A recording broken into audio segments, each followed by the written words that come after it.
Ibikorwa bijanye no gufyatura amatafari no kuropora garvye vyahora bibera mu ruzi Nyabagera mu makartier ya Muyaga na Nyabagera muri zone ya Gihosha vyahagaritswe kuno wa gatatu n'usanzwe arongo iyo zone.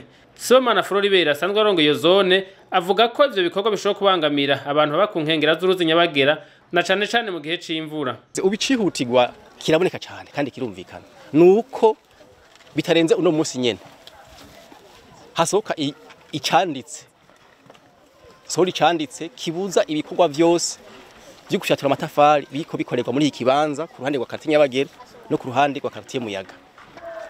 Ababumba amatafari nta ruhusha babifitiye kandi murabona yuko uravye ingene bayabumba mu buryo butemeye n'amategeko. Ndetse twe twarasemereye turabihagarika muravye mutereje akajisho hakurya ku ruhande rwa quartier Muyaga. Bijya binogo mubona jewe nabimenye ntevye kuko iyo nza kubimenya hakiri kare bagitangura kubita isuka ntaco bari kunkorana namenye ntevye cyane. Hanyuma maze kubimenya narabahagaritse ndetse ntakonda bateka yuko bijya binogo bateza kubizibira ku ruhande rwa quartier Nyabagere naho nyene nuko ariko hoho ubudasa muriko muri hweza ubudasa bwa kurande rwa quartier Nyabagere na quartier Muyaga. Aha kurande rwa quartier Nyabagere ibinogo mubona haruguru ibi ni vya kera cyane ntabwo ari vyubu ngira murabibona.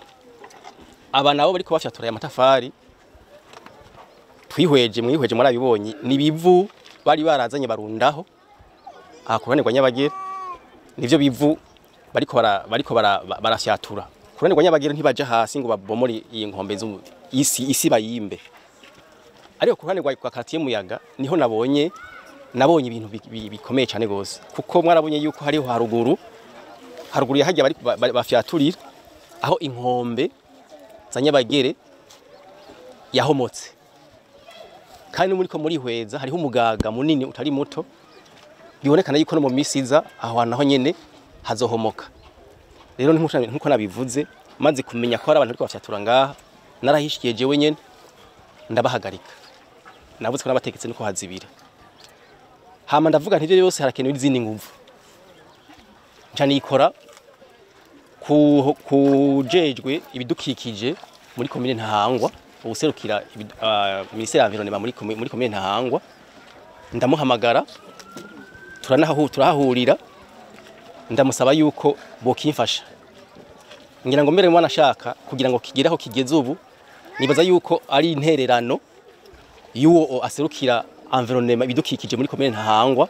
Murabona yuko vyonona inkombe z'uruzi Nyabagere kandi inkurikizi nimbi cyane na cyane iyo mu gihe c'imvura imvura iguye izo nkombe zibandanya zitibuka mbere ugasanga n'imihana y'abantu yahavuwe inashikirwa. Uwarongoye zone ya Gihosha avuga ko abubatse amazu yabo ku nkengera z'uruzi Nyabagera ko bazubatse hatisunzwe amategeko ariko ngo niyo bajejwe intwaro babateye akamo ko gusiga imetero zitari nke ku nkengera z'ugo ruzi ngo birabagora kubitahura na cane ko babubaka mu matongo yabo. Mu isanzu turagiye kumara aya mazu yubakwa ku nkengera z'uruzi Nyabagere mu isanzu nta musha baba bafise. Murazi yuko aya makartier yiwacu Nyabagere quartier Muyaga na makartier abatagize bwa buhinga bwo muri urbanisme bwo guca bwo kugira ibisagara nyene bigezweho bagaca amabarabara n'imifurege. Nuvuga yuko usanga umuntu yubaka uko avyumva kandi rero ikibabaje nuko kenshi usanga amazu ahamaze igihe niyo umuntu ababujije harahavuga ati ni mwitongo iwanje ugasanga kubaka avyubaka uko nyene nuko nta ruhusha ruvuye mu nzego zibijejwe baba bafise bavyuha uko nyene uko bavyumva. Kandi naho tubabwira twavuga tiraba ingaruka mbi yo kubaka mwegereje uruzi na cyane ko tubabwira tuti muteza kubahiriza y'amametero bubahiriza yo kuva ku ruzi gushika naho umuntu arangurira imirimo. Ivyo rero twama twasemereye saha kuruzi Nyabagere gusangira murayibona n'ahandi turasemerera mugabo ugasanga murazi ko abantu rimwe hari igihe bagoye kumvisha ugasanga babirenzeho kandi twabumvishe ko bidaciye mu mategeko. Ivyo bikabiruko mu gihe bizwi ko ugo ruzi Nyabagera rumaze kwihibara katari gake na cane mu gihe c'imvura abantu n'ibintu bimaze kuhatikirira.